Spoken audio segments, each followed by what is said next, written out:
Japan looking for their first win, takes on Brazil, trying to stay in medal contention. Welcome to Omaha, Nebraska, on the road to the Rio Olympics.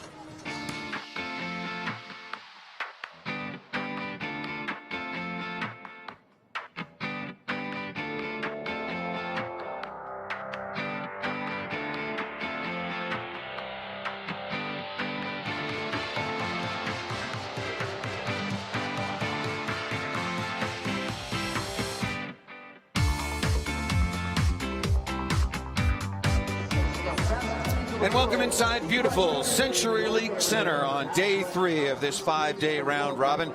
6 teams have advanced into the championship, $200,000 first prize money. And it is Japan currently ranked number 4 against Brazil at number 2 in the world. And now let's take a look at the current standings after 2 days of competition. Japan at 0-2, Brazil at 1-1. Russia on top. They will take on the United States to see who takes over first place. That will be in the nightcap this evening. Brazil beat China, lost to Russia. Japan has not won a set, lost to the United States and China, both by a score of 3-0. Working with me here courtside on the international matches is Clayton Lucas, and great to have you along and talk about this matchup. Again, Brazil looked pretty good against a Chinese team that's sort of showing its footing in the tournament, but Japan has really struggled, but maybe found a couple of answers yesterday in some youngsters. We might see a little more time on the floor. Looking at the Japan roster now, Haruki Miyashita down at the bottom. Young setter, maybe we'll see a lot more of her, number 19. Well, that's right. I think the trouble that Japan have at the moment at this tournament is they're lacking any potency. They're all right. They can soak the ball up. They can put it into transition, but they just can't finish it off. And the players that you'd normally expect to do that, Kimura Suori just has been a real disappointment, but she is looking tired. And I do get a feeling that Japan really are looking towards the World Cup coming up later on in the year. Well, there's the Brazilian roster, and if you're looking for some of the most famous names, well, they're just not there for a variety of reasons. Thaisa, the middle blocker, is having both knees repaired, out this season, as is Fabiana. Jackie is playing at the Pan American Games along with Faye Garay, and Shayla, one of the world's best opposites, has also taken a rest. Brazil has already qualified for their Olympic Games in Rio as the host, so they don't have to go through the gauntlet of the World Cup, although they'd like to play, mind you, of the World Cup and some other competitions. They can take a much longer view in terms of getting their team ready to try to capture their 3rd straight Olympic gold medal. The last 2 Olympics, the Brazilian women, now ranked 2nd in the world, have beaten the United States both in Beijing and in London, but the United States got a measure of revenge at the recent World Championships this past October in Milan.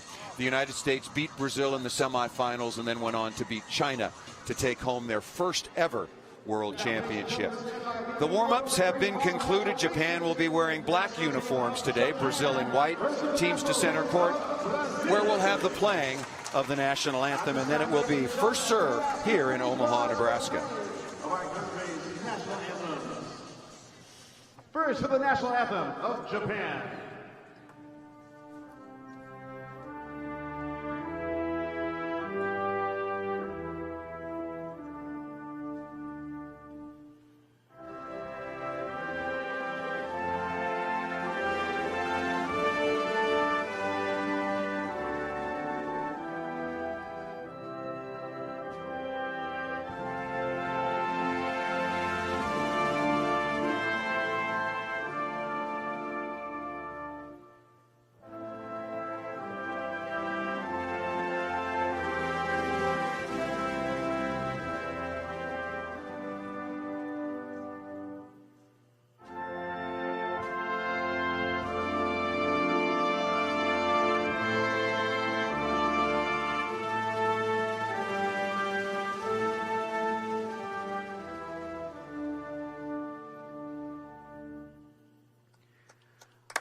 Now please remain standing for the national anthem of Brazil.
The national anthems of Brazil preceded by Japan. That means we are just moments away from the introduction of the starting lineups and the beginning of this match. Again on day 3, Japan faces Brazil in the middle match at 5 o'clock local time, or 1700 if you will, Central Time in the United States, China versus Italy.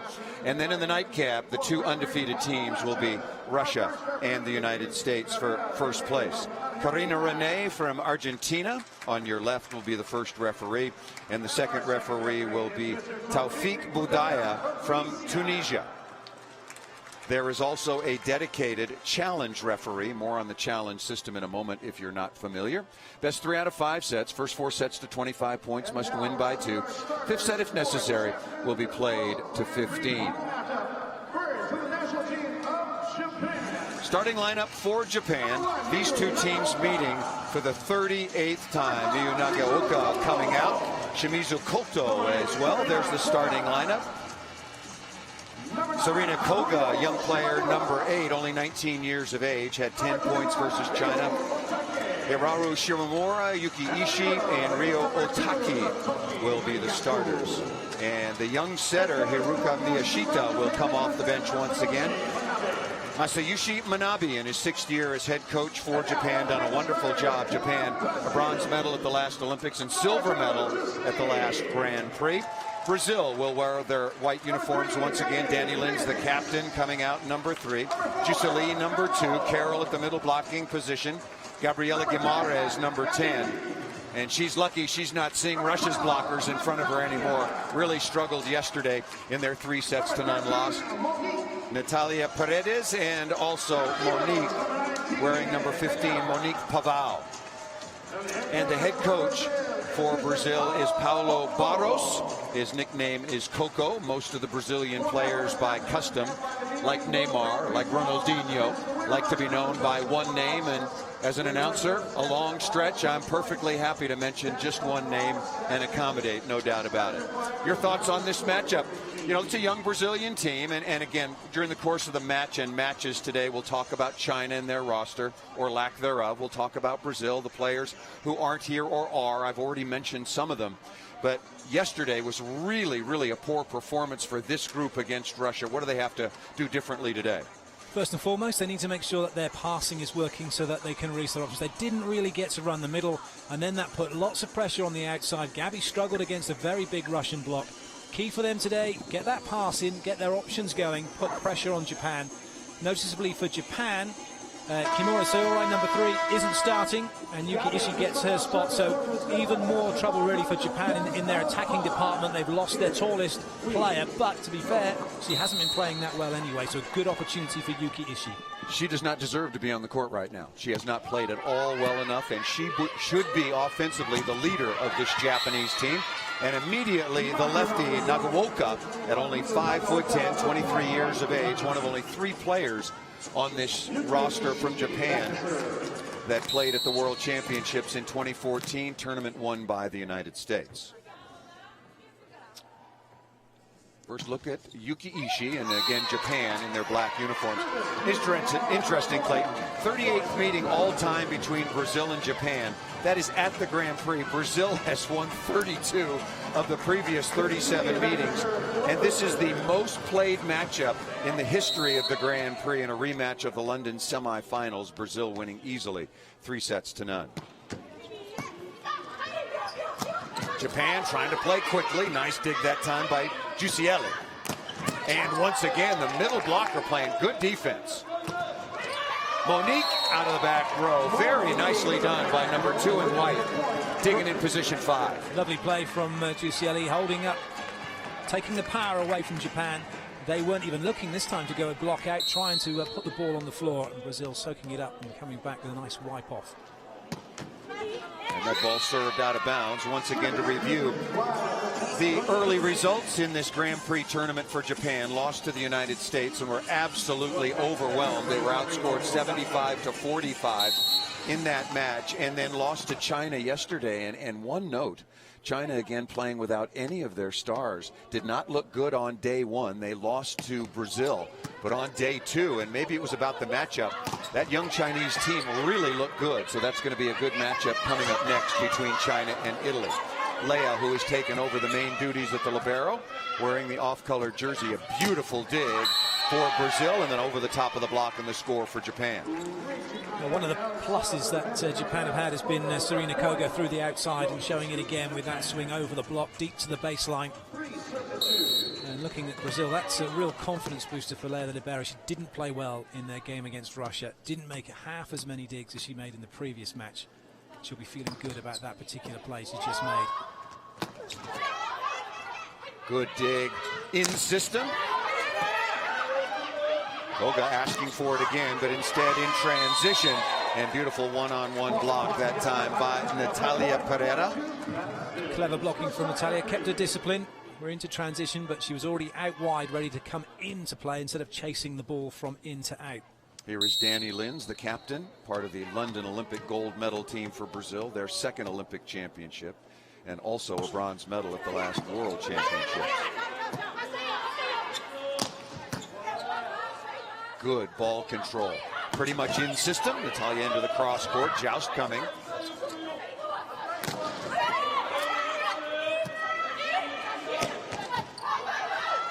Both of these teams playing at a pretty good level so far. They're playing the game. They know one another. They're digging in the cross court, moving. Nice to watch so far. It's interesting watching Brazil as well. They're not trying to go do anything fancy wide. They're not going quick. They're just putting a nice rainbow ball up that the outside hitters can go over the top of the block with and try and put the ball on the floor. Here is Koto just on the floor now to serve. Good flat jump serve. Ooh, facial delivered there. Right off the face of number 9, Hiroyu Shimamura. Boy, that has got a sting. Watch this one. That'll bring tears to your eyes. Oh, that is an absolute facial. If you get your hands farther over the net, that doesn't happen. That should not happen if you're using proper technique as that serve drifts out of bounds. I'll tell you, it's a good thing. If that happened in my day, which of course was decades ago, with those rock-hard old Mikasa's, you'd have to call 911. Maybe they're testing you for concussion. Oh.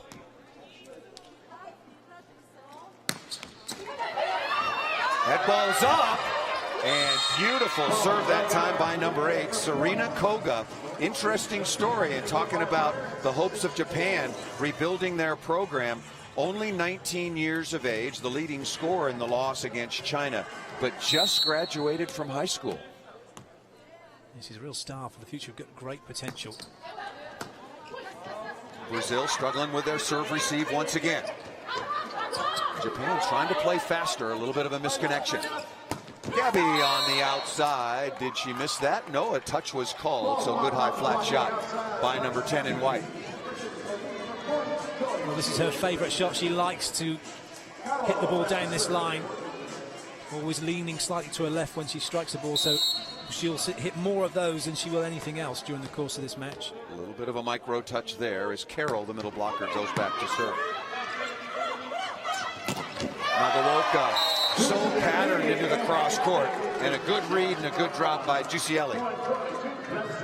It's always difficult when you're a middle blocker. You're playing catch up. You have to be disciplined, and she did really well to go straight across the net from the point she left the floor and not chase out too far laterally.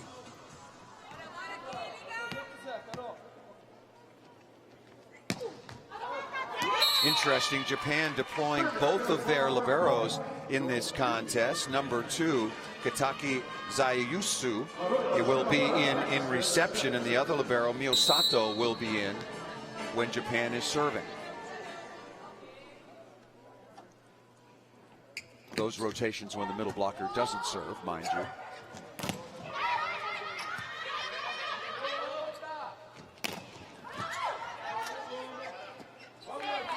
Good set to Gabby, well off the net, lots of room to swing. That is a really bad set and a double contact ball. Never easy when you're moving. You need to be still, get into position, but unfortunately for Koga, she's still moving, doesn't get set, and as a result of that, unable to control the ball. We'll have our first of 2 technical timeouts after this play. If you're not familiar with the format, there it is. When a team reaches 8, The teams will take a quick break, and when the team reaches 16, we will have our second break. To the sideline, just underway on day 3, and Japan on top after that missed serve. 8-7 over Brazil.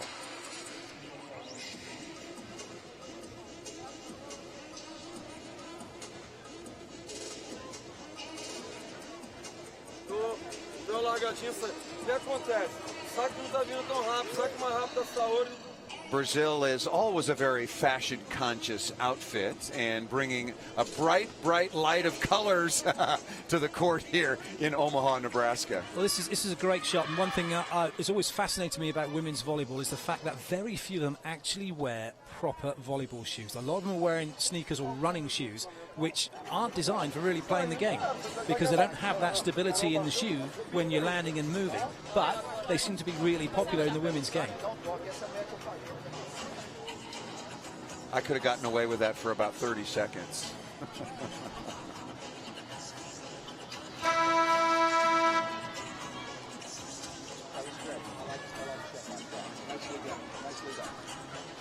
Here's the switch of the libero, number 13, Yuki Ishii on the, Miyosato on the floor to play defense, and then they'll use Kataki Zayasu in reception. One's the better digger, one's the better passer. Italy's men's team was the first that I saw that really deployed 2 different liberos in that sort of situation, one to receive and one to dig. Gabby Guimaraes back to serve, tied at 8. Nice play out of the middle, good delivery by number 5, Chizuru Koto.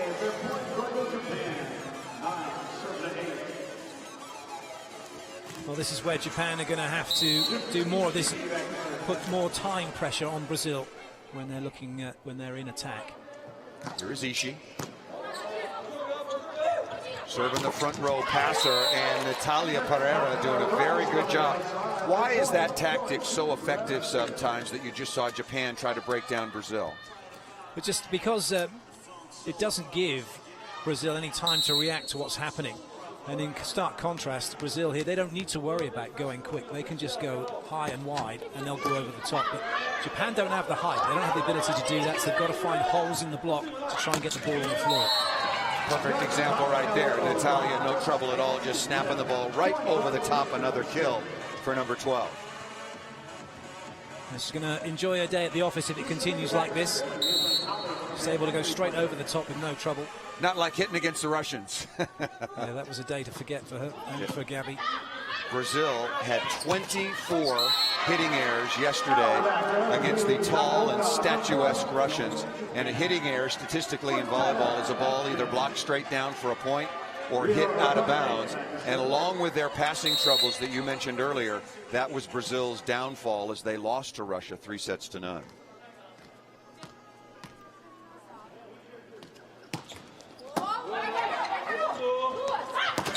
And that ball tucked inside. Japan, even during their greatest years, was never known as a good blocking team. Mostly passive blocking because they're always trying to reach up. They never really get high enough to get across the net. And another example of not closing the gap either at the top of the net, which is why it went down their side. Yeah, they're hoping to get block touches and deflections so then they can play in transition and then play to their strengths.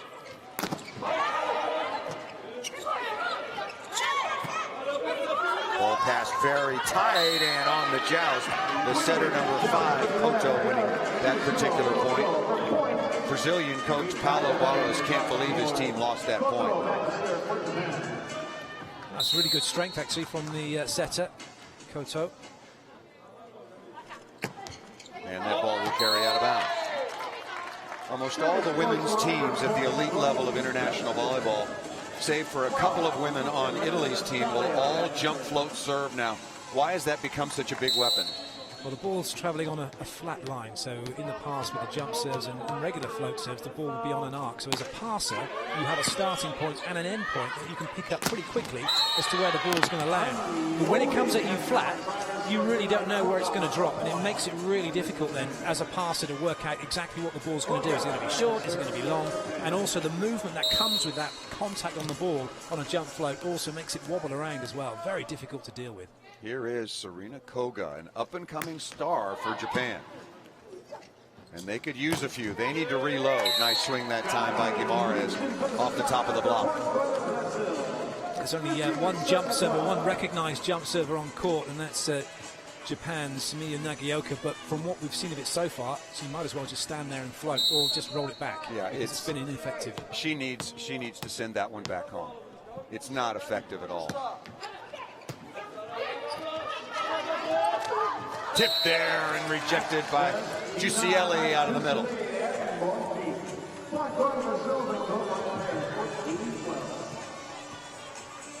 Good timing from Giusielli, but look at that height. She went up and then continued up as well, and able to put the ball down. Great blocking from Giusielli.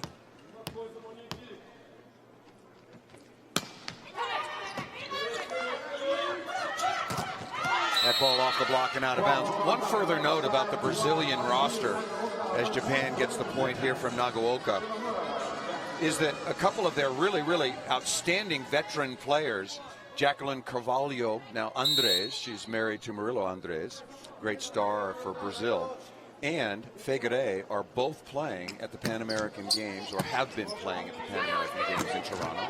So they're in training, they're in competition, but not in this year's Grand Prix. Oh!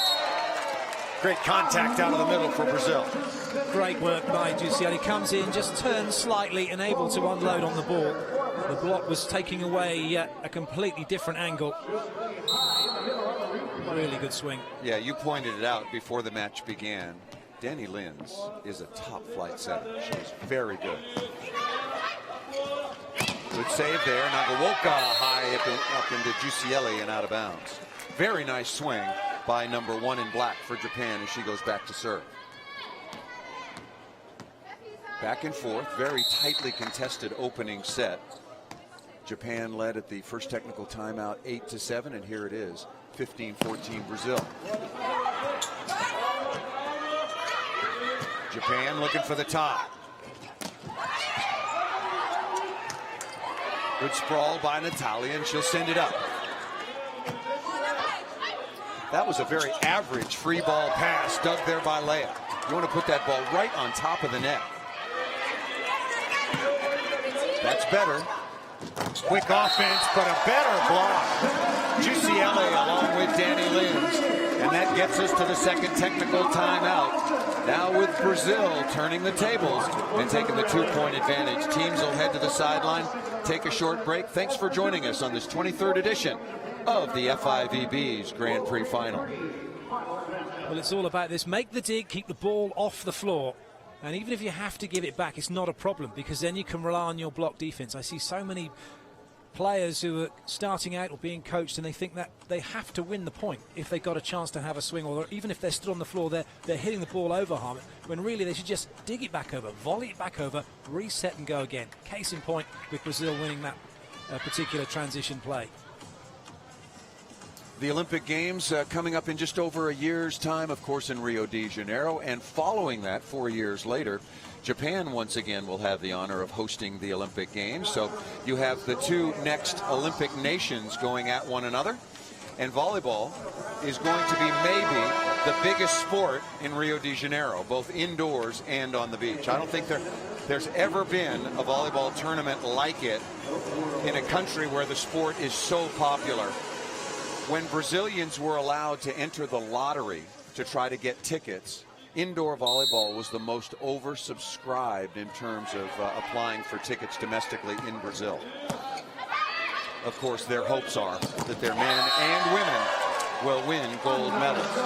Well, not just indoors as well, high hopes as well for the beach. Well, they want to win gold and silver. Each country is allowed 2 volleyball teams in the Olympic tournament. And Brazil, on both the men's and particularly the women's side, they could win 4 medals on the beach and 2 golds indoors.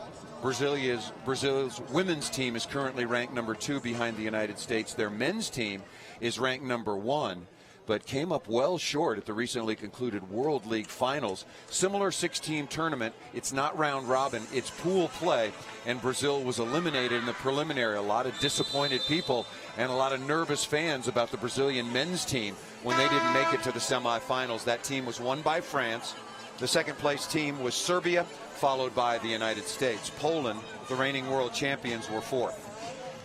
Was maybe the strongest, most even World League final I've ever done, and that was my 11th. Biggest lead of the set so far for Brazil. That ball was out. That ball was out, and we're going to have our first challenge. I think the ball was out. Well, the middle blocker, Carol, for Brazil is sat right opposite the baseline, and her first reaction was it was long. And she was telling the coach so.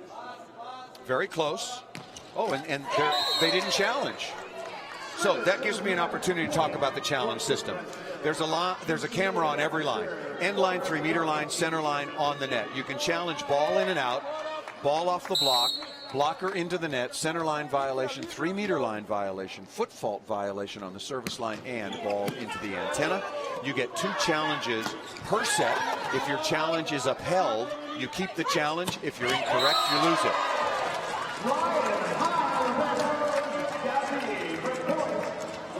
Gabby out of the back row, and now a 19-15 advantage for Brazil. Timeout called by Japan. It's the first time Brazil have run that backcourt pipe with any real effect, and Gabby it was putting it away. And again, though, she does like to move, putting that ball to her left. It's interesting. It's a bit like a game of poker at times, volleyball, because there are tells. Players do have giveaways, and if you can be disciplined enough to see what's happening in front of you, you can make an awful lot of plays.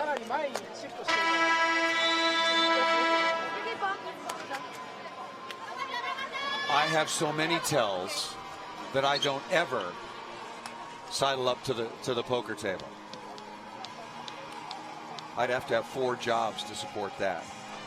Giusielli back to serve, and the biggest lead of the opening set now for Brazil.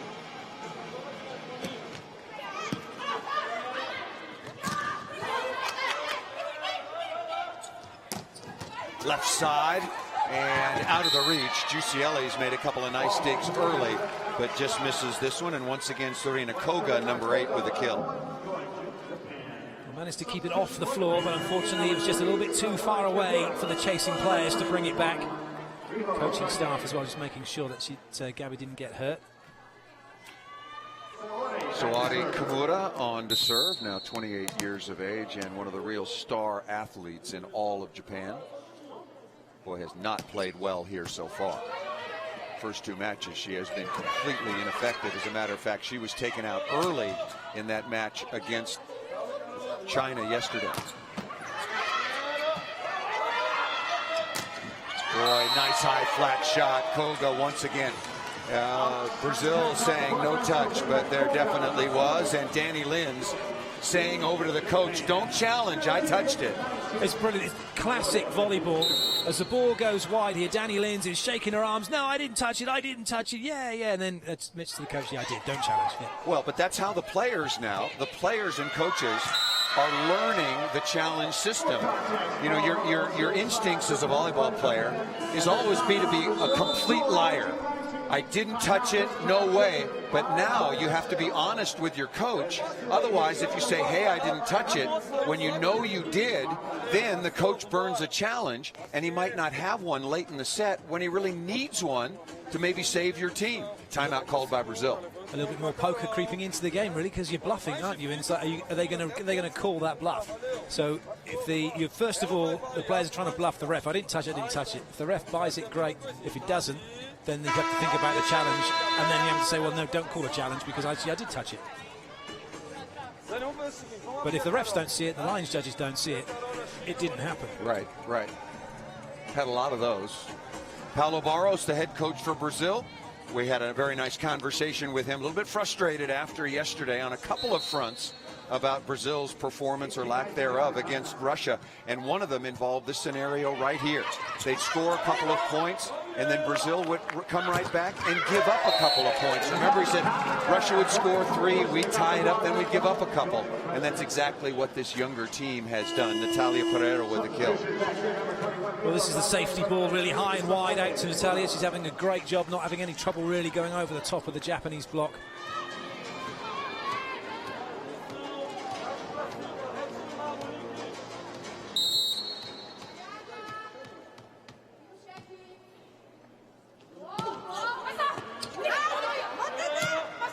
Brazil's going to get a look at one here. Off the top of the block, what a dig by Gabby.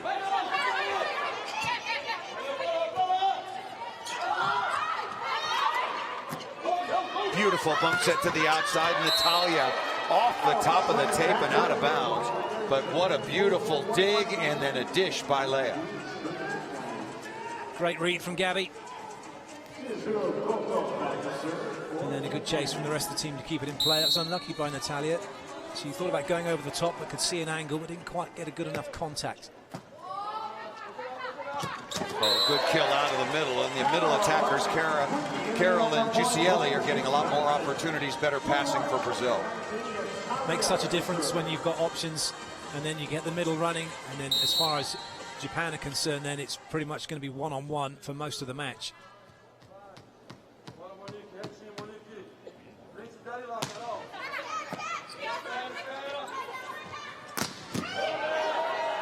Leah with a dig. Natalia out of the back row. Bang, bang, bang. That's more like the Brazil we're used to watching with their veteran players. That play, putting the ball into transition, then quick on the pipe from the back row. That was lovely. I really like what I've seen so far from number 8, Serena Koga, the 19-year-old and recent high school graduate. She's got more heat than I've seen from any Japanese player in a long time. Tapped down out of the middle that time by Harua Shimomura. Keep an eye on number 8 in black. Going to be one of the real stars for Japan in the future as she goes back to serve.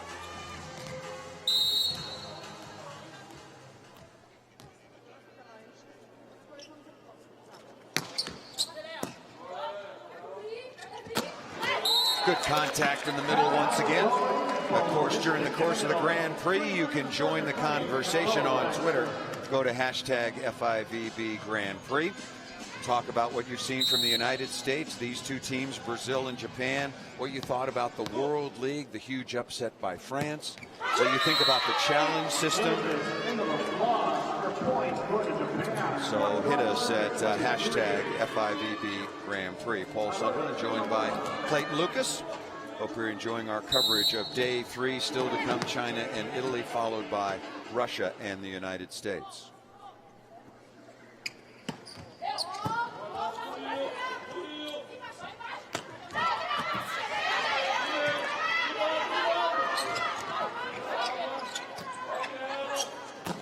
Good high flat shot. Brazil ahead in the point. Nagaoka is stuffed again. Giusielli sparing Gabby's blushes. Gabby lining her up, Giusielli coming in, making a lovely block. You talked about tells. Miyu Nagaoka has a huge tell. Every ball she hits is cross court. Every one. She's very a player that when she opens up really early. It's a really big movement and it's quite slow. So as she's coming in to hit the ball and she turns her hand, it's quite easy to read, actually. You see some other players come up and then go quickly, but she doesn't have a second rhythm. It's always in rhythm, and it's a slow rhythm as well.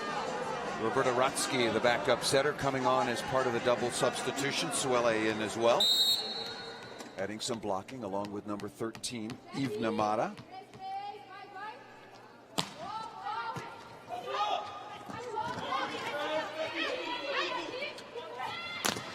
And that ball is stuffed again. Brazil blocking the ball exceptionally well to the tune of 7 first set stuff blocks. Well, it was a nice piece of coaching from Brazil, putting in his tallest lineup purely for that reason, to shut Japan down and finish on a high, and they've done that. That's a really good first set for Brazil. They'll be very happy with the way that one's gone. This, again, it's their tallest lineup. Giusielli again with another block. And Ivna also helping her out. So the first set comes to a close. Opening of 3 matches here on day 3. Brazil over Japan, 1-0. Teams to the sideline after they have switched sides, and we will step aside momentarily. Back with our coverage here in Omaha in just a couple of minutes.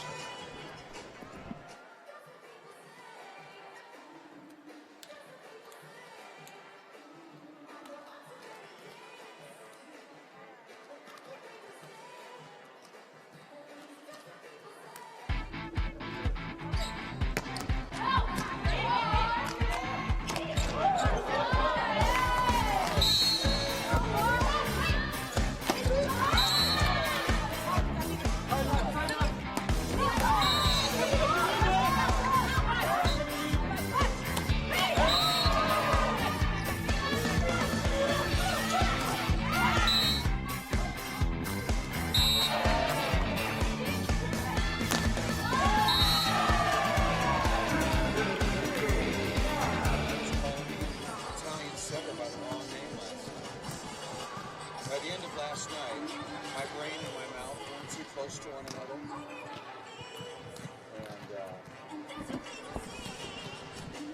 Well, there are the numbers, and Clayton, as easy as anybody can see. Look at the blocking category. 7-0 in a set that was pretty close until the very end. It just shows the different way that Japan have to play the game. They're never going to make 7 blocks in a match, let alone in a set, so they have to come back. But the problem they had was their attack errors. Normally that wouldn't be so high, which would keep them further into the game and make it difficult for the opposition. But 7 attack errors for Japan against the 1 of Brazil. Add in the 7 blocks and it's all over. You know how many stuff blocks that Japan has through their first 2 matches? One hand or 2? Oh, it's on one hand. Not very many. 3. They had 2 against the United States. They were outblocked 11-2. They were outblocked 12-1 by China. The heartland of America once again, Omaha, Nebraska. Gotten a little steamy this last day here in Omaha, but nothing surprising about that. Beautiful weather the first couple of days, and CenturyLink Center, the players and officials hotel, is walking distance across the street. Absolutely wonderful setup for this tournament. The first time the United States has hosted a major international volleyball competition since the 1996 Olympic Games. That is an awfully long time for a country that has won 3 Olympic gold medals on the men's side and 3 Olympic silver medals and a bronze on the women's side. The United States men also won a bronze in 1992.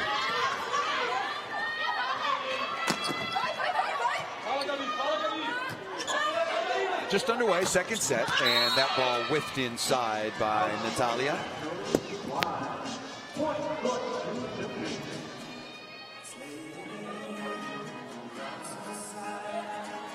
Yuki Ishii, 5'11", 24 years of age, one of the new members of this team. Again, only 3 players on this roster back from the bronze medal winning team at the London Olympic Games.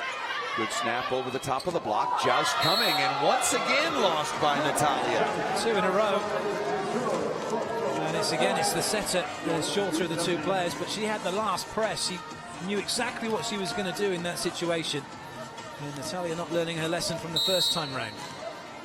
Brazil was 3rd at the last World Championships. Japan was 7th. Tough serve.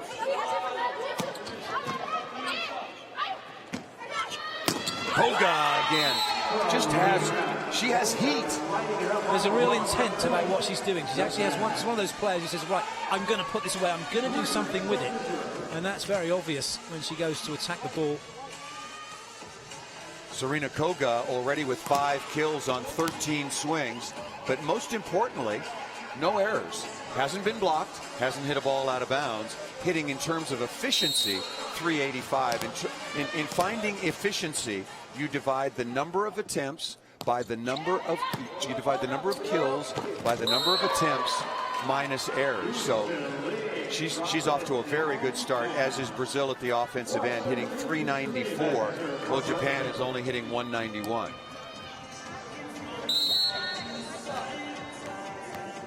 Brazil 15 of 33, 2 balls hit out of bounds. Japan 15 of 42, haven't hit a ball out of bounds until right there. That's the first ball they've missed, but that wasn't really Koga's fault. That's a setting mistake, but they've been blocked those 7 times for a total of 8 errors. Koto not putting the ball towards Koga, putting it away into the net. And look at that, 6 blocks already for Giusielli. She's having a great match. Looks like Goncharova from Russia had 8 blocks by herself yesterday in Russia's win over Brazil. Koga once again, and that was Carroll. Late press from Carroll, went up, then went across, got the timing spot on. It looked like there was a gap cross court for Koga, and then Carroll says, not anymore. Did you see the swing of the arms? Move your arms, young player. Swing your arms, and that helps you lead and press into the cross court. Got to be really active and athletic when you're trying to be a good blocker. Good ball control there. Poor decision on the set by Danny Lins, right in front of the block. And that's a net violation called against Carroll. One of the things you were saying about having the arm swing, you see a lot of players try and go with a straight arm swing, which is too big. It's a bend at the elbows, hands in front, drive up and across, and that, as you say, takes you up and then takes you across the net in the process. Talking about it yesterday, you know, for you young players out there that are outside hitters, watch the players on these teams that play your position. For the middle blockers, the setters, the liberos, you know, so you can sort of see what the best players in the world do as they rotate around the court, hitting, blocking, playing defense.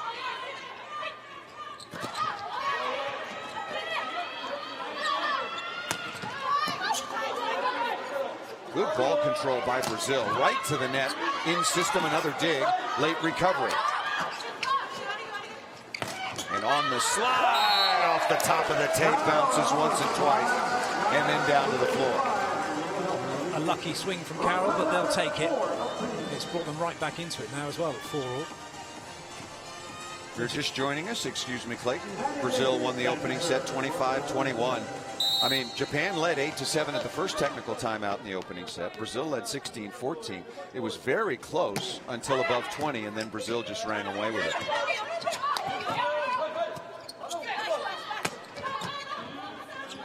Oh, nice little pokey. The setter once again, Shizuru Koto with the tap down. Koto watching, making sure she knew exactly what was going on. Great awareness as well, turning to link into the player who played the ball and then just poking it over.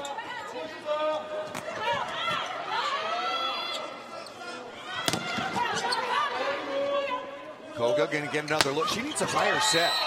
That's a good kill.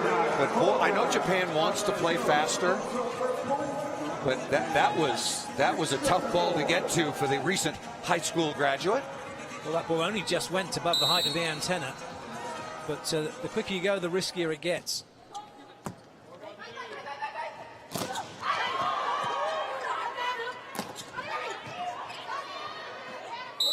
Ooh. Oh, I wish they would let that go.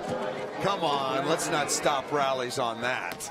It was in the direction it was meant to go. It wasn't as if it came out of the hands somewhere else. Absolutely.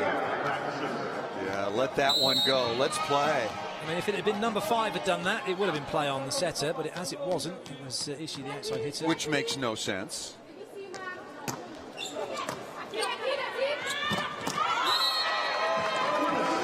That's good play, actually, from Shimamura. She came in, just drifted back with the shoulders to create a little bit of space to go past the block.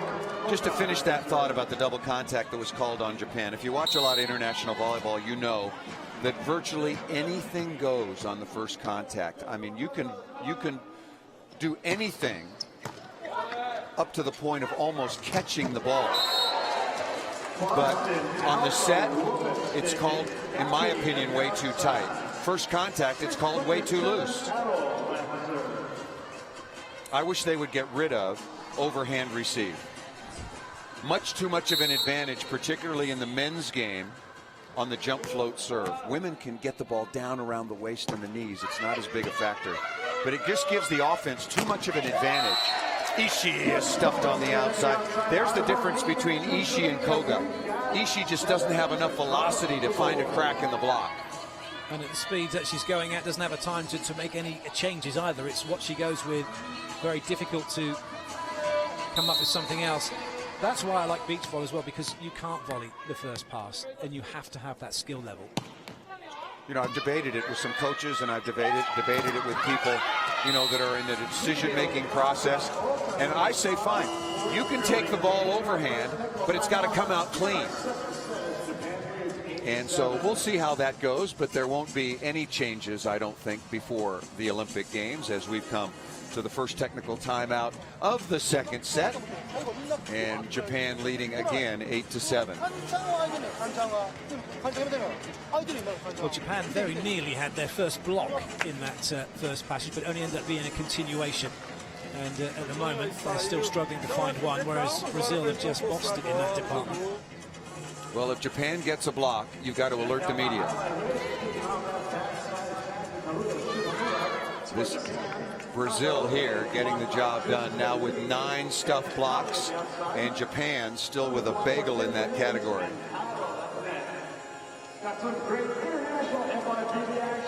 It's what we saw from that package as well, looking at those blocks that are made. The players are actually watching what's going on. They're not jumping up, closing their eyes and hoping.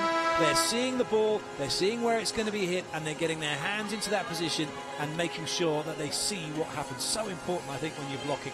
You need to read, you need to see what's going on. Because then if it hits your hands, you know where it's gone. How many times do you see players that turn around and where is it? Ball, top of the head. Right. If you want to comment or join the conversation on some of the things that Clayton and I have been talking about, some of the rules interpretations and calls and things like that, you can join us on Twitter at hashtag FIVB Grand Prix. We'd love to hear from you, and we'll look at that feed and try to answer some of your questions, get your opinions maybe about how the game can be improved. There are a lot of people thinking about it. Monique with a crush down the line. She's been very quiet so far. Number 15 in white. We'll get you her numbers in just a moment. Just her second kill. Better play from Japan. There was better movement around Koto from the middle, which held Brazil's middle as a result. Watching this from the end on, just look at how all the Japanese players are moving. And that meant Juicy had to go over to help with the middle, opened up a one-on-one outside, and Nagioka able to put it away. That jump serve causes no problem at all. Gabby right over the top of the block. I know we get to, when we're watching the volleyball, and the cameras always pretty much show what we're seeing from side on. But I think for any player who wants to get a chance to go and watch a game of volleyball, if you have the chance, at least watch one set from end on. Oh, absolutely. To see the movement, to see how quick the ball is moving, and the amount of pressure that's being put on the blockers by the attacking players. And then you'll understand when the coach is telling you, you need to run your lanes, you need to have your movement, you can see exactly why. Well, when coaches scout a match, they never watch from the sideline. They're always sitting at the baseline.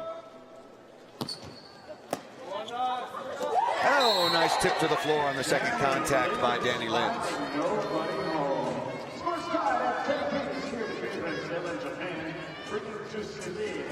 Just putting an extra little bit of pressure on Japan, and they're all waiting for the middle to come. No one keying in on the setter's touch.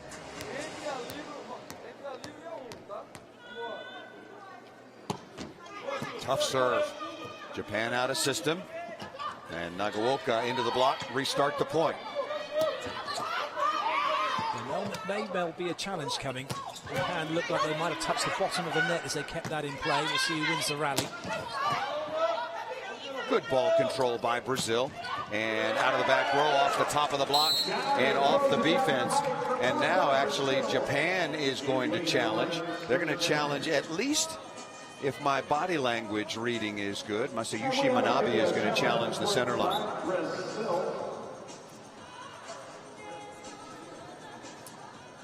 Now, here's a question. I guess if Japan challenged a centre line violation and it happened after a potential net violation, can Brazil then challenge for their net violation, which would have happened before?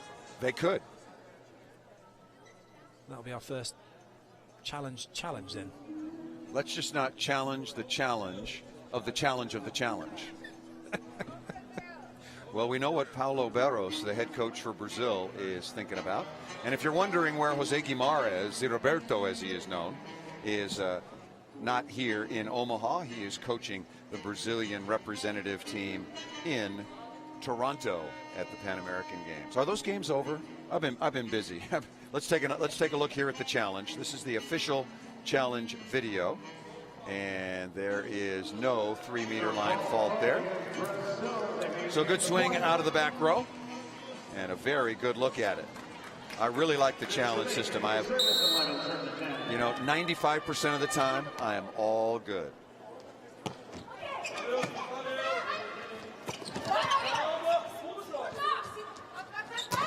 Gabby again, beautiful dig in the backcourt. Off speed and kept alive by Japan.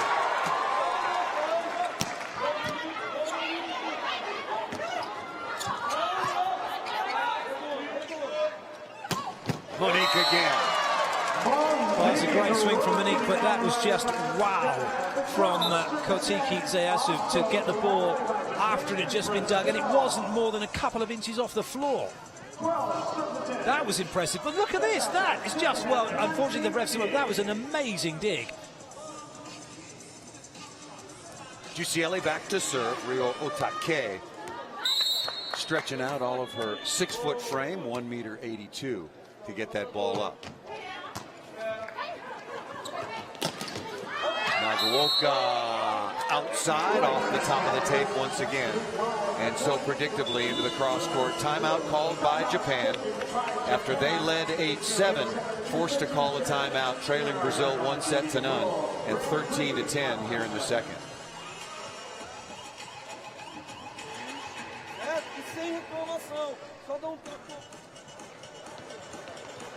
Good level of play right now. Both teams are playing really well at the defensive end. I like some of the first ball touches, good ball control.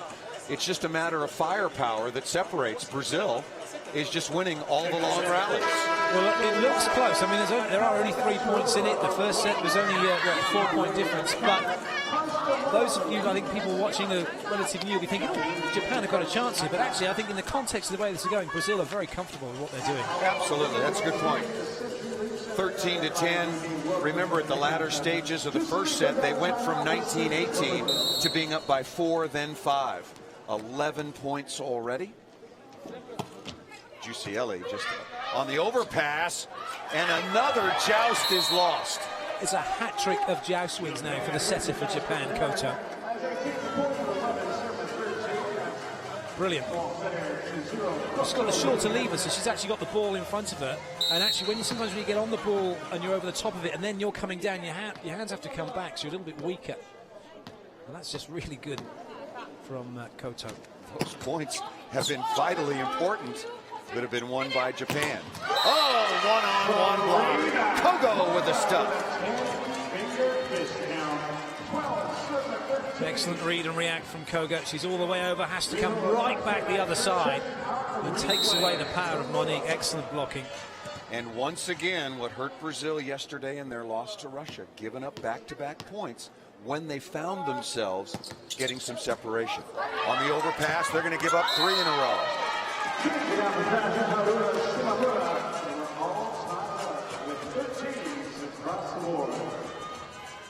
Well, a slight screen they had to deal with, but really Natalia's already thinking about the hit. She was moving laterally instead of containing the ball one job at a time. That's so crucial in volleyball, because if you don't get the first job right, you can't do anything else. Well, you're really hurting your team.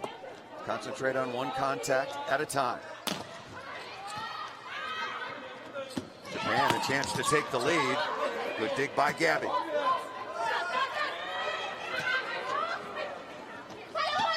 Koga again, another dig by Gabby. Boy, I like that combination. A little separation behind and step inside out of the back row. Well, some good defending from Brazil. Gabby getting in between the gap of the blockers. But then the slide behind just spreading Brazil's block to allow the back attack to come in and do its job. 4 points in a row for Japan.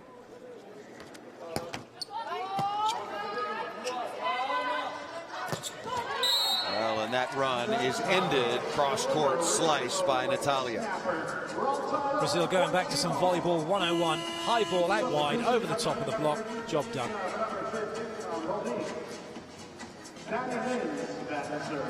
Monique heads to the sideline, replaced by Ivna Mata at 6'1", 1.85 to add a little more size up front.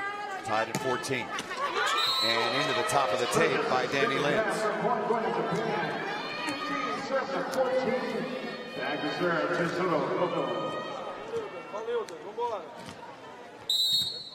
Shizuru Kodo, 32 years of age, starting setter. Oh, unloading that time on Sato. Not a first tempo attack, but sort of a 1.5 tempo. Carol goes up and then just waits and then goes. It's a really good swing from her over the top of the block. And almost a spectacular dig by Mia Soto, 1.53 meters. You know, if you're not getting hit in the chest, if you're not getting hit in the face, getting hit somewhere, you're not standing in the right spot. Good offense for Japan right now. Better passing, maybe not such tough serving, and the key to this run, Sarina Koga.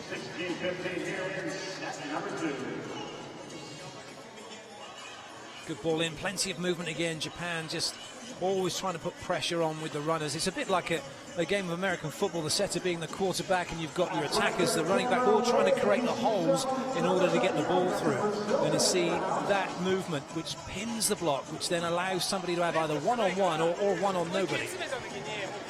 And going back to your point about not being stood in the right place if you're not getting hit in the shoulder or in the head. I had a coach who always used to say 90% of all digs top level made off of the shoulder or off of the head. He said very few actually made from the hands.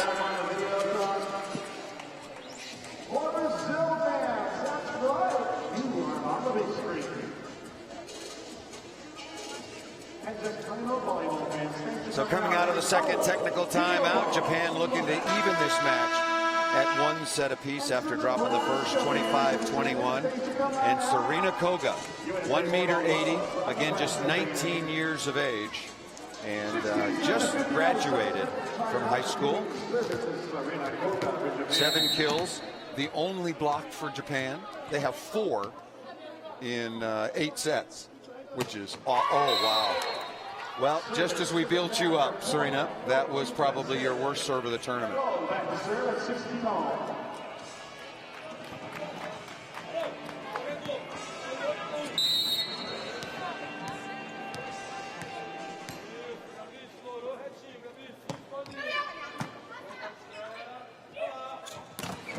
Off the block and down.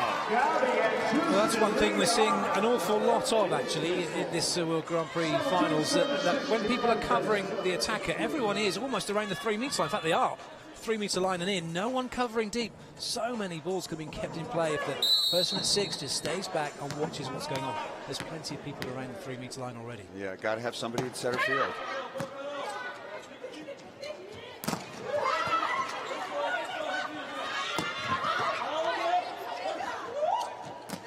Gabby ran underneath it.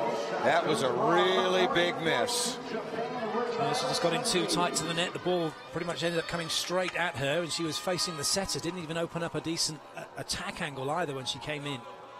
But you've got to notice, you've got to have the discipline that if your timing's not there, your body angle of your body's not, just tip the ball. Keep the ball in play.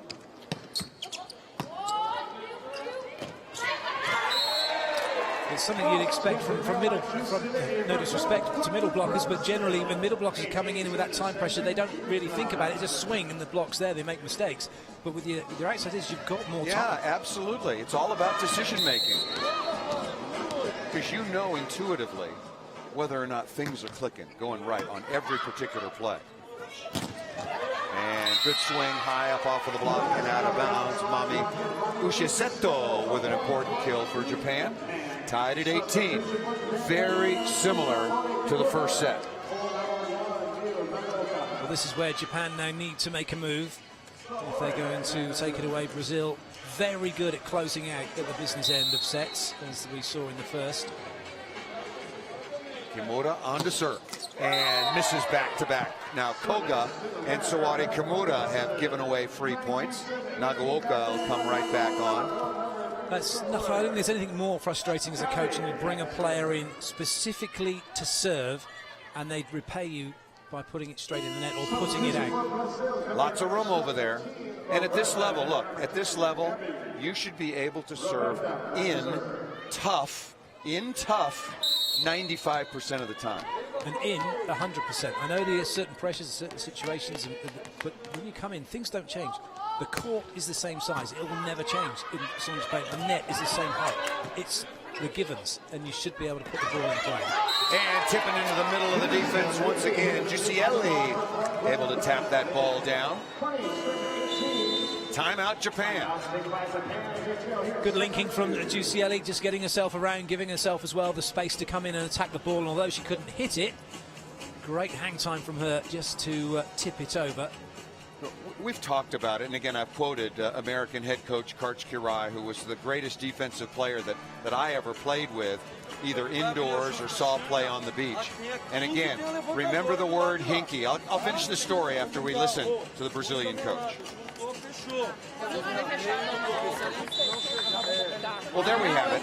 You can tell as a defensive player when the connection between the setter and the quick hitter isn't there. And again, it's hinky. Karch calls it hinky. Something hinky happening in front of you. And Giusielli was clearly going to have to tip. But where were the Japanese defenders on the run? Karch would have been standing under that ball with time to take a cup of coffee in between.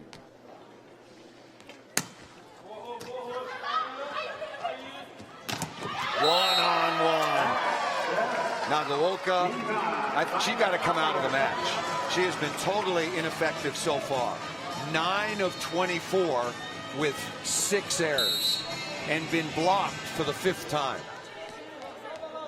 They got to find, Japan's got to find somebody else to fill that spot.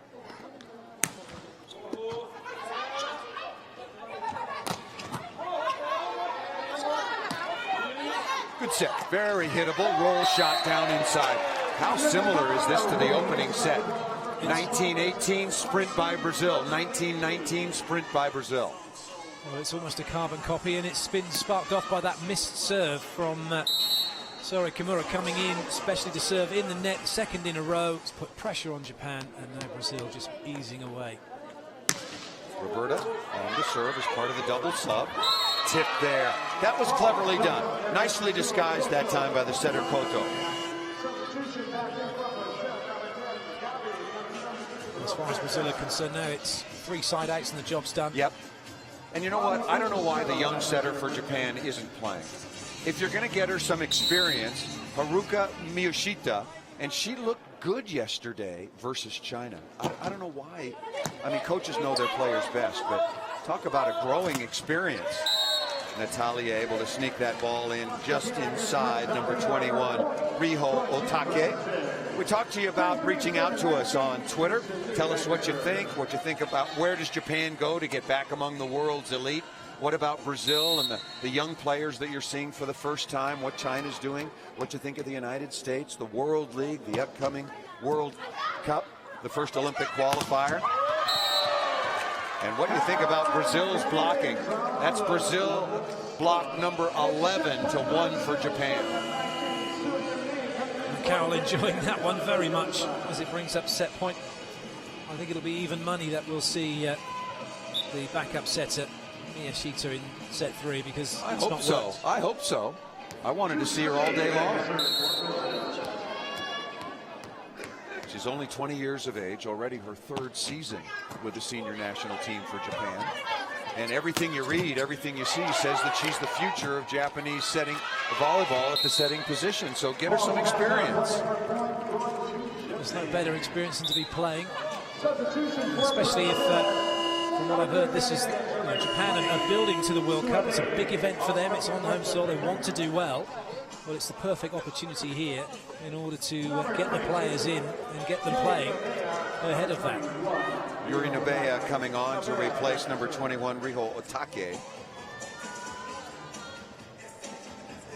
A lot of young faces on this Japanese team.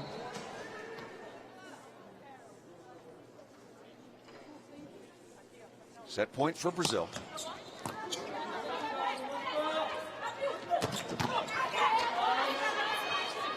Big swing out of the back row on the slide. Another dig, this by Nagaoka. And Koga cleverly down the line. What a dig by number 1 in black in the cross court.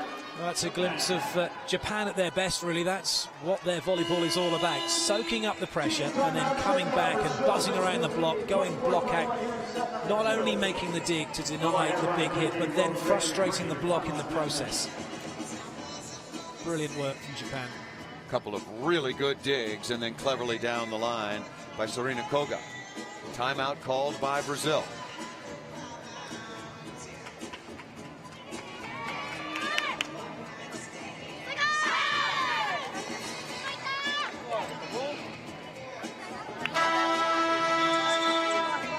Tem a mesma mesma coisa, Dani. Galera, bom passo fazer ele primeiro, hein?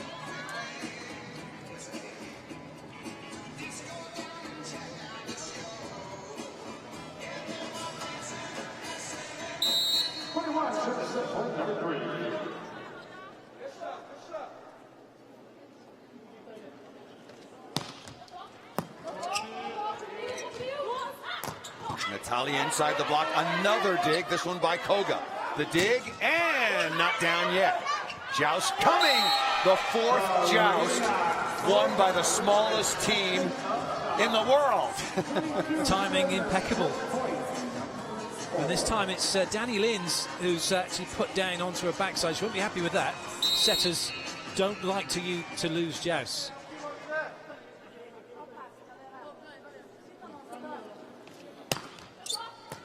Set point number 3, and now it is 24-23. And does Brazil call another timeout? Yep, there it is.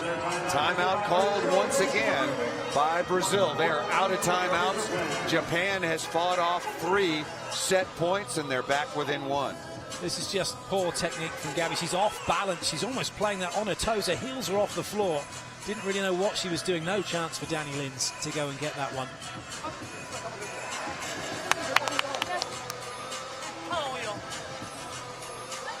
All Gabby needs to think about here is get the ball in. Danny Lins will probably go middle, probably go somewhere else. It's not about Gabby and her hit here. It's about her pass. Get that done, and the rest will take care of itself. Especially as Gabby is also, she's the backcourt player anyway, so that's all she has to think about here. Gabby and Leah to cover up Natalia, put this ball in, and let Brazil get their side out.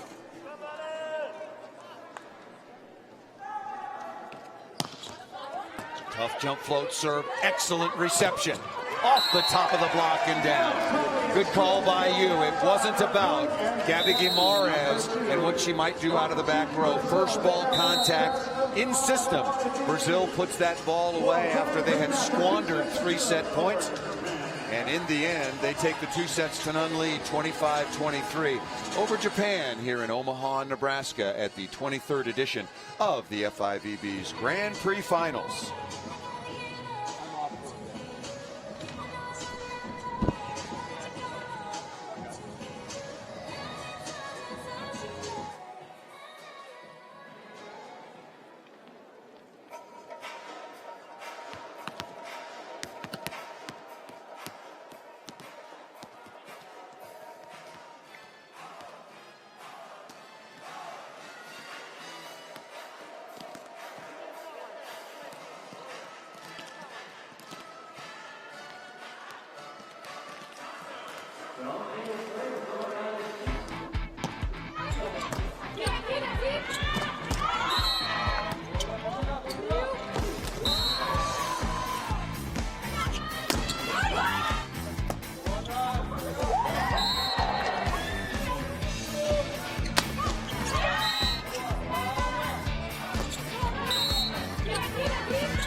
Blocking again, the key for Brazil, along with some better offense. I was looking at the stats, and about 2/3 of the way through that second set, Japan had a decisive lead in terms of spikes, a better term, kills, if you will, successful spikes, kills. But then at the end, it's 15 apiece, so Brazil really turned it on at the end offensively after getting stalled at 24 long enough to make everybody pretty nervous. Yes, well, that was, I think, a classic case of thinking they're already over the line before they actually were and switched off. But what we've seen with Brazil and what we see, I think, the good teams from the great teams is their ability just to ease away in that last third, that real business end of the point, to say, okay, you've lived with us for this period, but do you know what? Now we're going to go on and take the set. Well, because you don't want your opponent to, even though they lose the set, feel good about the way they played before the side change. I want to welcome everybody back as you're watching live the FIVB Grand Prix Finals in Omaha, Nebraska. Right on the shores of the Missouri River. Great farming community, the University of Nebraska, about 45 minutes away, one of the top collegiate volleyball programs in the United States, and inside of CenturyLink Center, which has been the week-long host for this championship, the 23rd edition. First match of day 3 still to come, China versus Italy, and in the nightcap it'll be Russia versus the United States. Japan in black, Brazil back to serve.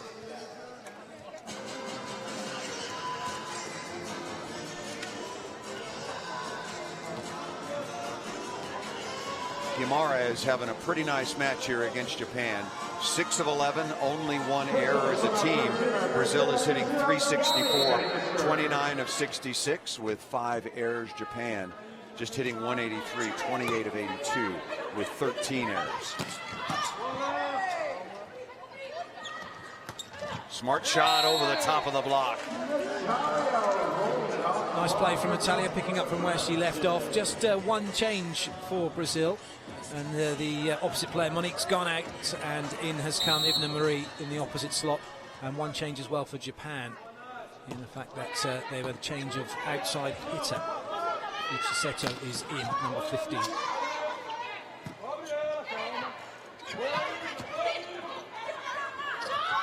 Good stab from behind that time by Brazil, keeping the play alive. And that ball's missed out of bounds. No touch detected. Maybe an early challenge. And we are going to have a challenge from Masayushi Manabe, challenging that there was, well, we'll see if it's for a challenge for a touch on the block. Trouble with that set from Koto. She was too far over towards position 4 towards the first referee, and she was static and couldn't put the ball wide enough for Nagioka to go after it. Oh, the challenge is on touching the net. I thought it was going to be a touch off the block, but it's a touch on the net by the blocker. So waiting for the all-important video evidence. There are 3 companies right now challenging, sorry for the pun, or the overuse, vying for the right to become the official challenge system for the FIVB. One in Poland, one in Italy, and then the one we're using here, which is Hawkeye, British company. And was there a touch on the net? There was not. There's the official review, no touch, and the ball ruled out of bounds, and so the point stays with Brazil. It's a slightly perplexed looking head coach, because I think he was after to see if the net was moving. The whole play that didn't go to the end of the play to see whether or not on the landing there was a net touch. Interesting, because that's a good point you brought up, because unlike last year where the net touch was only called at the top of the net and everything else was considered incidental contact, now, in my opinion, unfortunately, they've gone back to the old interpretation, and any contact with the net will be called a violation.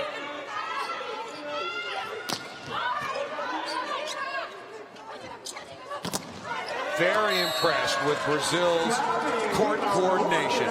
Lovely dig from Leia, high hands defense, and really quick reactions from her to keep that ball in play, and Brazil have raced away with this third set. Timeout called by Japan. They're trailing 2-0 and 4-0. Nice play from Gabby. Just see she comes up, but look at the way she drifts to her left and almost ends up laid flat out on the floor. She gets her left side up, but her body's actually twisting away to the left as she does so, which always means she's going to be struggling to hit that ball away from her body, as we've just seen. Anything to the left, she's going to be able to hit with some good height and power.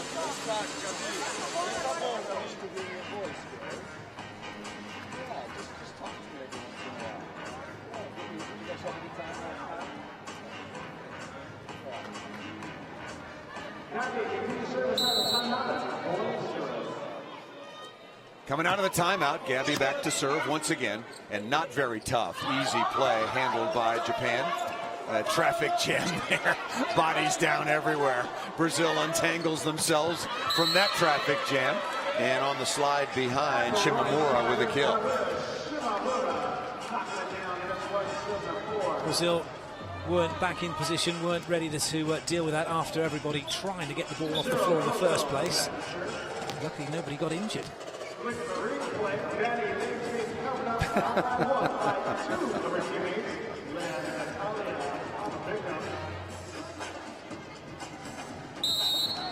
Japan finally on the board here in the third. Well, that's just a rip. Jussiela.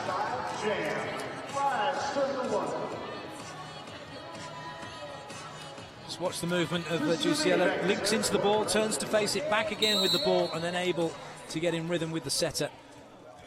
It's so important that you link into the ball as a player. Don't just turn your head, but you need to turn your body as well. So chest is facing the ball. That way you're able to see, you're able to help out as well. If someone makes a mistake and you've just turned your head and your body's facing the other way, you can't chase after it. It's really important that you stay linked in to what's going on. Serena Koga with the kill. 31 swings she's taken and now has 9 kills. Efficiency fairly low, but she's their offensive star so far. Oh! That ball is crushed straight to the floor by Carroll. We saw Jussiela earlier. She was slightly chasing after the ball and just caught up with it. But that one, it was with Carroll all the way as she moved with it, and she could have hit that pretty much at any point along that path she was traveling. See, this is what the really top teams do to Japan. They beat them with the first punch. They play super fast because if you set the ball slowly against Japan, even as ineffective as they are as blockers, you give them time to set their defense, and they're going to dig a lot of balls and drive you crazy. You just got to run the ball down their throat. We would play, because same on the men's side, kind of. The Japanese men's team is not nearly as physical as the top women's teams in the world, and we would just try to run the ball down their throats, and that's what Brazil's doing right now.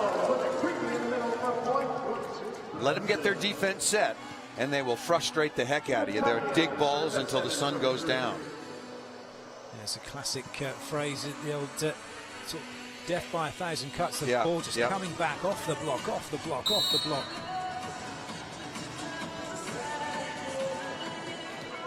But Brazil are able at the moment, their passing has certainly gone up another notch here in this set. Good set to the outside, turn down the line, Leia with a beautiful dig.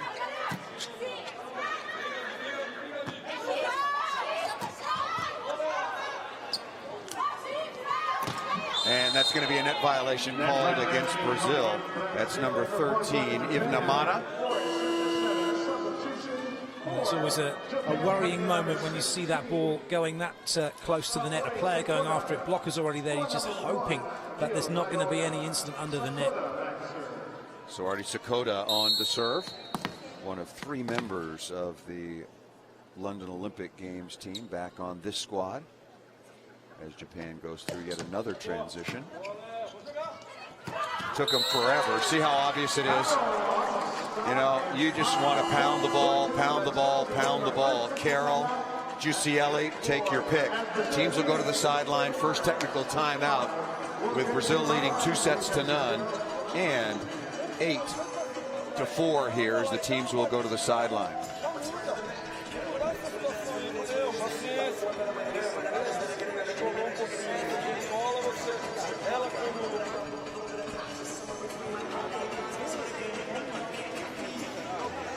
Well, one thing that we're seeing has happened here is the passing unit now for Brazil actually focusing on just the pass and not what's coming next, which is able to run the middle now as a result. And as a result of that, we're getting to see these kind of plays more and more. The slide behind, the ball in front. But it's all because the passing unit working to do their job and now releasing the middle and getting them more involved in the game, because it's a massive mismatch. Not only that, but Koto is doing some blocking in the middle, the setter, and so if you can get the ball away in the middle, no chance at all. Well, first of all, Japan's got to serve much tougher. They got to get Brazil out of system. Otherwise, they're just going to get overwhelmed here in this third set after being pretty competitive in the first 2. Japan has played 8 sets so far in this Grand Prix final. They are winless in terms of sets. Good serve. Jump floater by Carroll, and the middle blockers for Brazil continue to hurt Japan. Yeah, I do like the jump float serve. There's a couple of things. You're also traveling with that ball, so you're adding some added impetus into it as well when you hit it. Get it to come down on that line like it does, and it makes it so difficult to deal with. And another service winner here. Excellent job of working short and then going deep. I know the ball technology has changed quite a lot, but I know when we used to play the valve just that little bit heavier and used to turn the valve around to where you wanted the ball to move. Not so much an issue now. The ball's so aerodynamic with the swirls and the different pattern on it. You can actually, the good contact in itself will make it move around. And that was a good serve. Third day of the Grand Prix finals. Russia and the United States with a perfect 2-0 record. They will play tonight. And obviously the winner will take over first place. Brazil at 1-1, Japan at 0-2. And coming up in the middle match, China at 1-1 will take on Italy 0-2. And it's a shame. Valentina Arrighetti, the outstanding middle blocker for Italy, has injured her hip and probably won't play in this tournament. She's a really, really big player for Italy.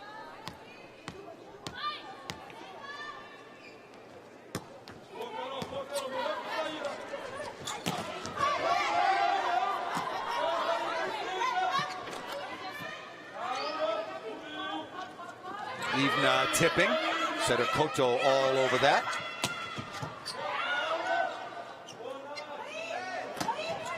See, if that was somebody other than the setter, that might have been called as a double contact.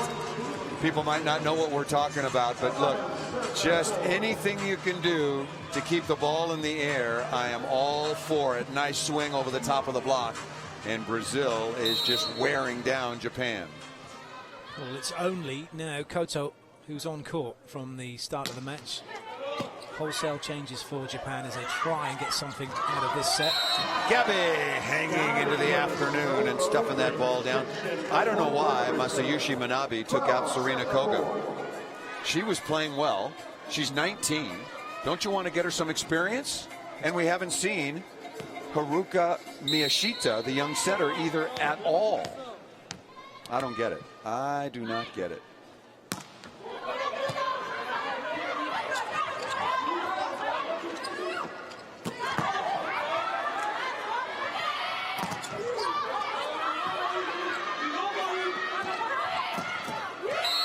Although that ball goes down through Danny Lins, Brazil is matching Japan dig for dig. As a matter of fact, Brazil has 45 digs and Japan 39. Very good defensive performance. Everybody's wanting to get in there, wanting to make the dig. Aggressive defense. It's not a case of being passive. You want to be a little bit passive when the ball hits you, but there you go. You got what you want. Look who's in the game. What do you know? It's only about an hour too late. Let's hope it's not too little too late. There's still time in the set.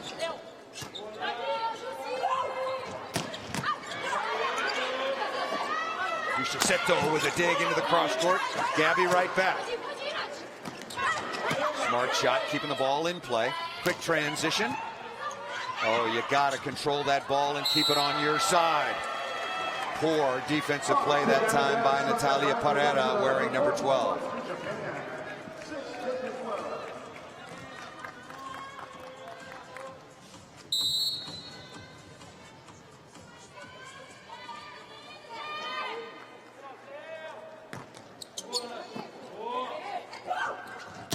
Gabi's rejected. Second block of the match. And it's from, well, arguably the tallest player on court, the setter. Miyashito's just come in. And she's completely shut out Gabi with this ball. Excellent blocking.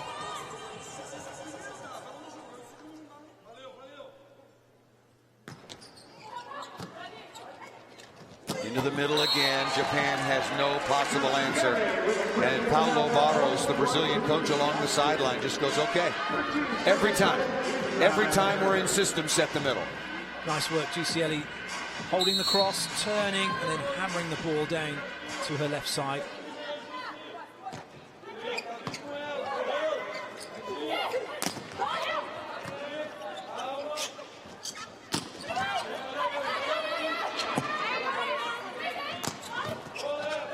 And that ball dug, but out of bounds. Good hustle by both teams. Enjoying this match. Although it's been all Brazil, this is kind of fun to watch because both teams are playing really hard. Every point, every possession. They're scrambling, they're digging. They're really moving from offense to defense well, but I'll repeat myself. Brazil just has 5 times the weapons, so they're winning all the rallies. It's that massive difference they've got through the middle at the moment, and Japan don't have any answer once Brazil are able to get their middle going. even when it's not going full speed.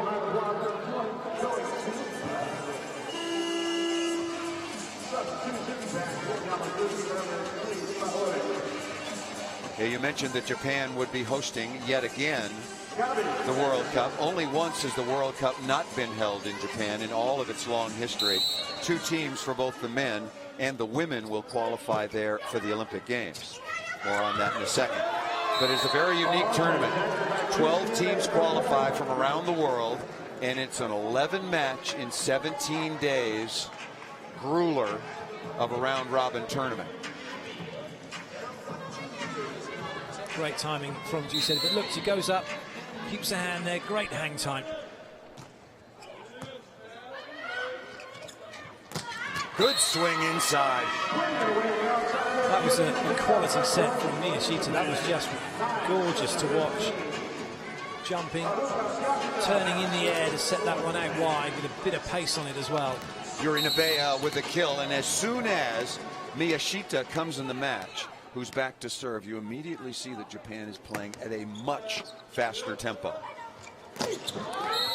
You know, if you're asking me, look, am I in their gym every day? Of course not. Does the coach know his players best? But she's the future, and also the future for Japan is playing as fast as they possibly can. The United States plays much faster than Japan, and they are massively bigger. Third day of this 5 days of competition here in Omaha. Coming up next will be China and Italy at the Grand Prix finals, and then this evening it will be Russia versus the United States. The Americans, the reigning world champions. Russia has won the world championship 7 times, their most recent championship in 2010. So the last 2 world champions will go head-to-head later tonight here in Omaha, Nebraska. Thanks for joining us. I'm Paul Sunderland. My partner is Clayton Lucas, and just getting started on day 3.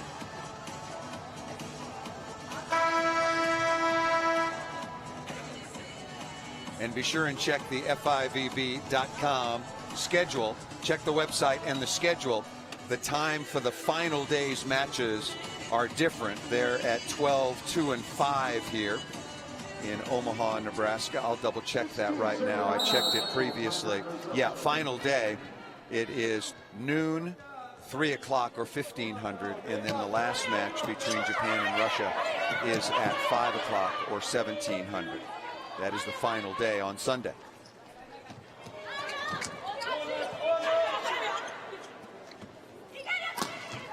Swing into the deep cross court corner, missed there, and point now to Brazil once again as they continue to pull away. Well, Brazil got lucky with that. Carroll with the free ball, playing it in, but played it in way too short. Didn't give herself enough time to go and attack it, and then in the end, the unforced error from Japan gives them the point. Ace serve. Jump floater again from Giusielli. This one was comfortably in. Not really sure what the libero was thinking about that one. She must have lost her bearings on court really and thought she was further back than she actually was.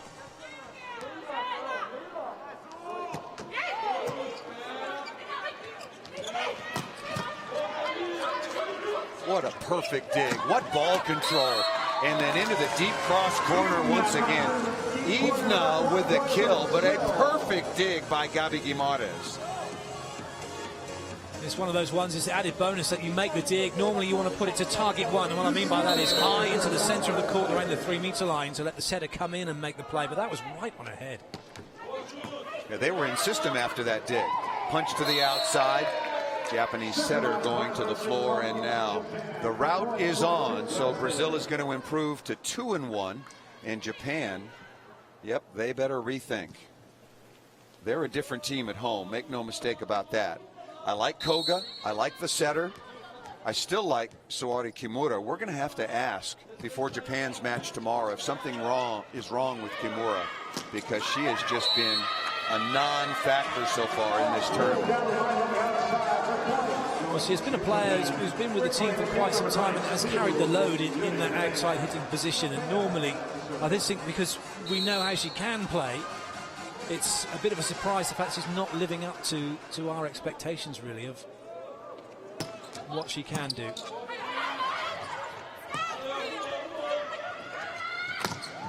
That ball blocked out of bounds. You know, Clayton, I'm looking at Japan's road into these championships. They lose to Brazil 3-1, competitive, so a rematch of that.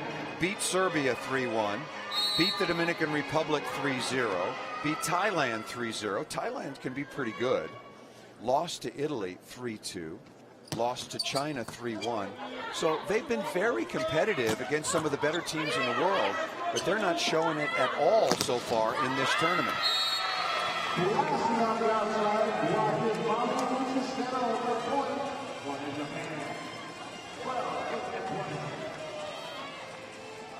Brazil still with a very comfortable lead at 20-12. Won the opening set 25-21, the second set 25-23.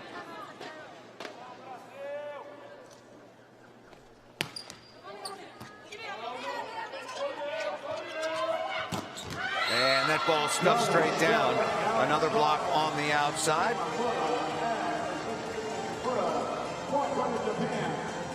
That was Sakota with a block number 16. And Brazil is going to call a timeout. Well, Natalia won't be happy with that. She's turned it back into the block instead of just using it. She was being drawn inside anyway by the set. Não morre. Então nós não paramos no jogo, né? Calma. Vamos lá. Tá 15 do lado de lá. Então vai abrir a Carol. Deixa a Ivna pelo meio, a Nath aqui. Na dificuldade a gente vai trabalhar a bola. Agora, não vamos mais deixar ponto. Vai chegar. Saca saindo atrás flutuando. Correu para trás dela, depois enfim, toca a manchete. Nossa, precisa.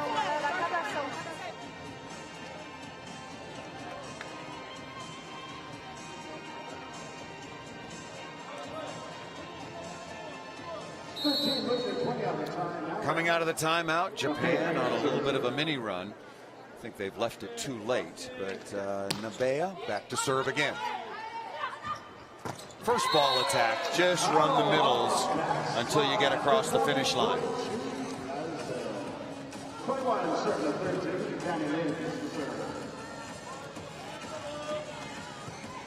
Number 4, Carroll, 7 of 12, no errors, has not been blocked. And Giusielli probably about the same numbers as well. As a matter of fact, hers are much better. Nice stuff block. The two middle blockers for Brazil, numbers 2 and 4, are a combined 18 of 26 with no errors.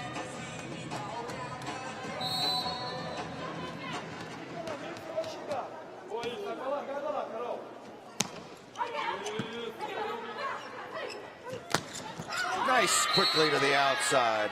Ishisetto with a kill.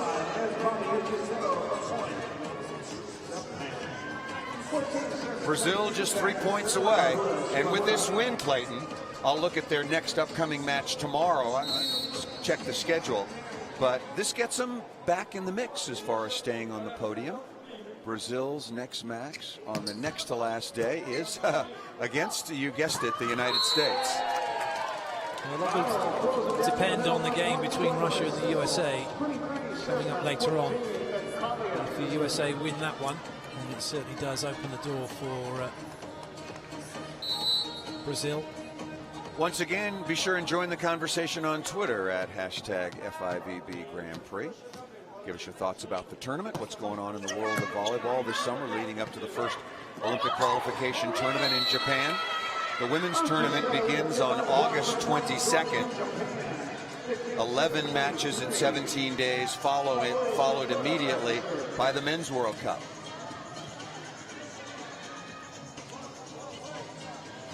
And as far as organization, there's no better place to play than Japan. The buses, the trains, and all the meals, important meals on time. Ishiseto looking for a touch on the block, out of bounds, and now Brazil with match points. Well, they've done all the hard work in the first two sets, Brazil. Japan stayed with them, they eased away, and then that constant pressure has just been too much for Japan coming into this third set. Despite all the changes that Coach Minabe's made, it hasn't had the effect he would have liked it to. Match point, again, the middle blockers for Brazil, they have been the story.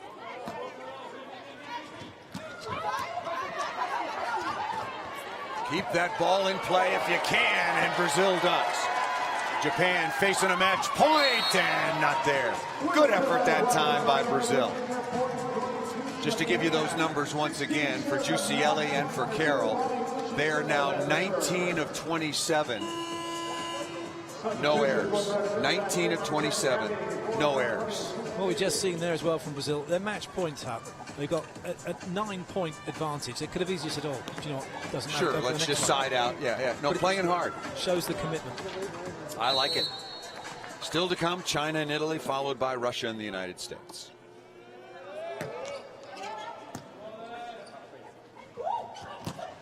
And that'll do it. Very solid performance by Brazil. Japan was competitive in the first two sets, 25-21. Very competitive in the second set, 25-23. But Brazil wins the third, 25-16 here in Omaha to kick off day 3. Yeah, awesome performance really from Brazil. Just too powerful and better in far too many positions. Brazil hits 368, Japan only 176. They outblocked Japan 15-4. Beijo, amor, te amo, vida. Beijo, Sofia, te amo. Te amo, vida. Boa família. Beijo, Bernardo, de Recife. Beijo, Beijo, todo mundo. Beijo, Sofia.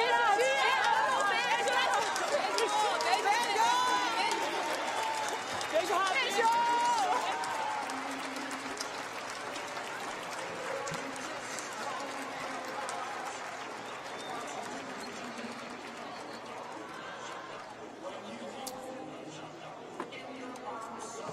Good performance by Brazil. Japan, again, I thought was very solid. Entertaining match to watch through the first two sets. But after that, as Clayton Lucas pointed out, Brazil just wore down Japan and then pounded them into submission out of the middle. There you see the final numbers. In terms of attacking, pretty even, but blocks, a huge difference. And then the attack errors. Of course, those 18 attack errors include those 15 blocks. Japan also obviously then hit 3 more balls out of bounds. Very nice performance by Brazil. Tomorrow they will take on the United States, and whether or not Brazil has their full lineup here or not, that's always a special matchup. These two teams really have a tremendous amount of pride in their tradition. Now let's send it over to the sideline. Clayton Lucas with an interview. Easy team to play. How enjoyable was it to get a 3-0 victory today? O Japão nunca é time fácil de se jogar. E como é que foi para você conseguir essa vitória hoje? Acho que depois da derrota que a gente teve ontem, a gente entrou com uma determinação, com uma vontade muito maior. E é um time, sim, de maior volume, com certeza, mas a gente estudou bem, botou objetivo e, graças a Deus, conseguimos a vitória. After our loss yesterday, you know, for Russia, was really good for us to come back here and be able to win Japan. Japan is really a really difficult team to play, and we did a really good job, and we are able to win. And how pleased are you with your own performance, because you were very dominating in the middle today? Fala sobre a sua performance, que você foi hoje dominante no bloqueio hoje. Acho que eu fico feliz pelo ter sido uma boa performance, mas eu fico mais feliz ainda pela superação de todo o grupo. Eu acho que sem elas, sem o grupo unido, a gente com certeza não conseguiria sair desse momento de adversidade. I'm really happy for the way that I played, but I'm more happy because the team as a team play really, really well. Well, congratulations and well done on the victory. Parabéns e pela vitória, muito bem feito. Thank you. All right, thank you very much, Clayton. And no doubt about it that once again the story, especially as this match wore on, it was all about the middle attackers. Giusielli, 10 of 13. Carroll, number 4, 9 of 14. Japan was good in the beginning. They hung in there quite nicely through the first couple of sets, but Brazil won the first, pulling away late 25-21. They won the second just 25-23, and then absolutely throttled Japan in the third, 25-16. Brazil out-hit Japan 368-176, outblocked them 15-4, and actually Brazil outdug Japan 48-46. So all in all, a very impressive performance indeed. Remember, still to come, our next matchup between Japan and Italy. Current standings, Russia and the United States will play in the nightcap. The winner will take over first place. Brazil improves to 2-1. China at 1-1 coming up next. Italy looking for their first victory. Japan not only falls to 0-3, but they are 0-9 in sets. So a very disappointing performance by Japan. For Clayton Lucas, I'm Paul Sunderland. Hope you'll stay with us for the next match, China and Italy.